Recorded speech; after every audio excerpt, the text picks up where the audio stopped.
अगर आपको लगता है कि भारतीय परिवार आज भी सिर्फ बैंकों में पैसे जमा करके और सोने के गहने में निवेश करके बचत करते हैं, तो आप बिल्कुल पीछे छूट गए हैं। पिछले 10 सालों में भारतीयों ने पैसे का खेल ही बदल दिया है और छत्तीसगढ़ के लोग तो इस मामले में बाजी मार रहे हैं। आप जानकर हैरान रह जाएंगे कि पिछले 5 सालों में रायपुर में शेयर कारोबार करने वालों की संख्या में 320% की वृद्धि हुई है। म्यूचुअल फंड एसआईपी के आंकड़े आपको हैरान कर देंगे। छत्तीसगढ़ में डिजिटल बैंकिंग और फिनटेक ने क्रांति ला दी है।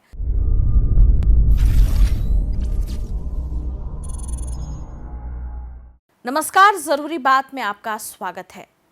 इसी सप्ताह छत्तीसगढ़ सरकार ने अपने कर्मचारियों और अधिकारियों के लिए share market, mutual fund, crypto आदि को लेकर दिशा निर्देश जारी किए।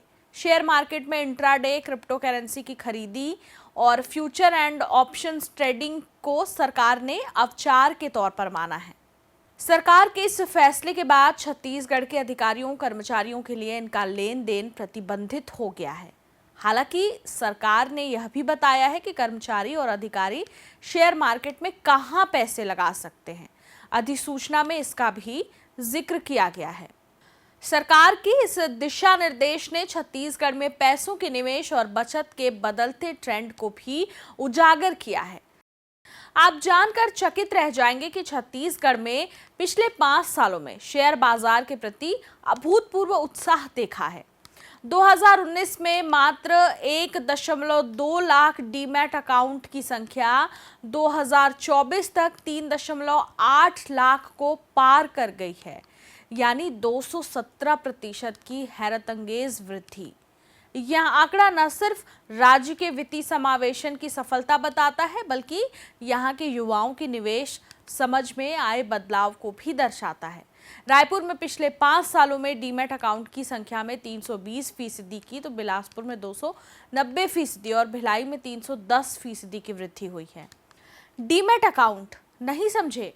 डीमैट अकाउंट का मतलब डीमैटेरियलाइजेशन अकाउंट होता है। इसमें share, bonds, government securities, mutual funds, insurance और ईटीएफ जैसे इन्वेस्टमेंट को रखने की प्रक्रिया आसान हो जाती है। इस अकाउंट के माध्यम से शेयरों और संबंधित डॉक्यूमेंट्स के रखरखाव की परेशानियां दूर हो जाती हैं। डीमैट अकाउंट का अर्थ हम एक उदाहरण के माध्यम से समझ सकते हैं। मान लीजिए आप कंपनी एक्स का शेयर खरीदना चाहते हैं। शेयर खरीदने के साथ वो आपके नाम पर ट्रांसफर भी होंगे। पहले आपको अपने नाम के साथ शेयर सर्टिफिकेट भी मिलते थे, जिसमें पेपर वर्क की कार्रवाई भी शामिल है। जितनी बार कोई शेयर खरीदा या बेचा जाता था, तो उतनी बार सर्टिफिकेट बनाने पड़ते थे। इस कागजी कार्रवाई की प्रक्रिया को सरल और सुगम बनाने के लिए भारत ने एनएसई पर व्यापार के लिए 1996 में डीमैट अकाउंट प्रणाली की शुरुआत की। आज के समय में कोई पेपर वर्क नहीं होता है और ना ही कोई भौतिक प्रमाण पत्र जारी किया जाता है। इसलिए जब आप कंपनी एक्स के शेयर खरीदते हैं, तो आपको जो भी मिलता है वह आपके डीमैट अकाउंट में इलेक्ट्रॉनिक फॉर्म में एंटर हो जाता है। छत्तीसगढ़ में डीमैट पर अकाउंट बनाने वालों के आंकड़े चौंकाने वाले हैं। एनएसडीएल और सीडीएसएल की संयुक्त रिपोर्ट बताती है कि 2019 में 1.2 लाख लोगों ने डीमैट अकाउंट खोला था और 2024 तक डीमैट में अकाउंट खोलने वालों की संख्या एसईबीआई की मार्च 2024 की प्रेस विज्ञप्ति के अनुसार बढ़कर 3.8 लाख हो गई है। यानी इन 5 सालों में डीमैट के यूजर्स 217% बढ़ गए हैं। इसके अलावा छत्तीसगढ़ में म्यूचुअल फंड इक्विटी में भी लोग इन्वेस्ट कर रहे हैं। ये म्यूचुअल फंड इक्विटी क्या है, थोड़ा इसे भी जान लेते हैं। म्यूचुअल फंड आपको अन्य निवेशकों के साथ मिलकर पारस्परिक रूप से स्टॉक, बॉन्ड और अन्य निवेश खरीदने के लिए अपना पैसा जमा करने की सुविधा देते हैं। या इसे ऐसे भी समझ सकते हैं, म्यूचुअल फंड में कई लोग मिलकर पैसा लगाते हैं। उस फंड को एक पेशेवर मैनेजर, फंड मैनेजर द्वारा शेयर, बॉन्ड या अन्य संपत्तियों में निवेश किया जाता है। इसके फायदे तो हैं ही, पर इसके नुकसान भी बहुत हैं। यह शेयर बाजार से जुड़ा है, इसलिए रिटर्न की कोई गारंटी नहीं है। उतार चढ़ाव हो सकते हैं, इसलिए धैर्य रखना बेहद जरूरी है। छत्तीसगढ़ में म्यूचुअल फंड इक्विटी में इन्वेस्ट करने वालों की संख्या 2014 में 4.2 लाख करोड़ थी, जो 2024 में 18.3 लाख करोड़ हो गई। इसके अलावा NBFCS का आंकड़ा देखें तो 2014 में 18% लोग इससे जुड़े थे। 10 साल बाद यानी 2024 का यह आंकड़ा 34% तक पहुंच गया, यानी यह आंकड़ा लगभग दुगुना हो गया है। NBFC का मतलब है नॉन बैंकिंग फाइनेंशियल कंपनी। यह एक ऐसी वित्तीय संस्था है जो बैंकिंग सेवाएं तो प्रदान करती ही है, लेकिन उसके पास पारंपरिक बैंकिंग लाइसेंस नहीं होता।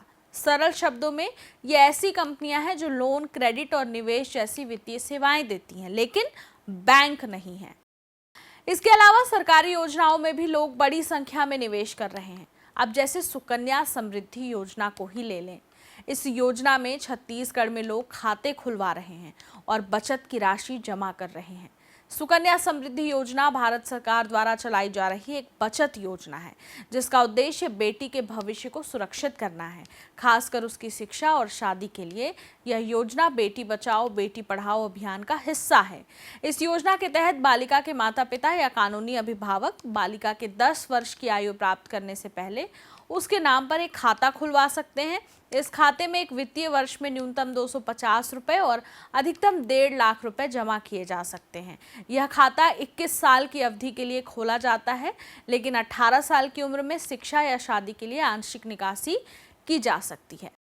वित्त मंत्रालय के 2023 के डेटा के अनुसार सुकन्या समृद्धि योजना में छत्तीसगढ़ में 3.1 लाख नए अकाउंट खोले गए हैं। कुल मिलाकर बचत का पैटर्न बदल चुका है। RBI की house hold financial savings report 2024 के अनुसार बैंकों में अब लोग कम पैसे जमा कर रहे हैं। 2014 में 78% लोग बैंक में पैसा जमा करते थे और 2024 में 15% की गिरावट के साथ केवल 63% लोग बैंक में पैसा जमा कर रहे हैं। ऐसे में जब बचत के कई नए तरीके सामने आ रहे हैं तो दूसरी तरफ जोखिम भी बढ़ा है। बैंक आज भी बचत का सबसे सुरक्षित आधार माना जाता है, लेकिन बैंक में बचत की ब्याज दरों में कटौती और दूसरे सेक्टरों में ऊंची ब्याज दरों या कहें अच्छे रिटर्न ने ग्राहकों को बैंक के मुंह से निकालकर अपनी तरफ खींचा है। भले ही उसमें थोड़ा जोखिम या अनिश्चितता हो, लेकिन जब बात पैसों के निवेश की हो तो यह चकित करने वाली बात है कि जोखिम के बाद भी लोगों की कोशिश यही होती है कि निवेश वहीं किया जाए जहां अधिक से अधिक लाभ हो।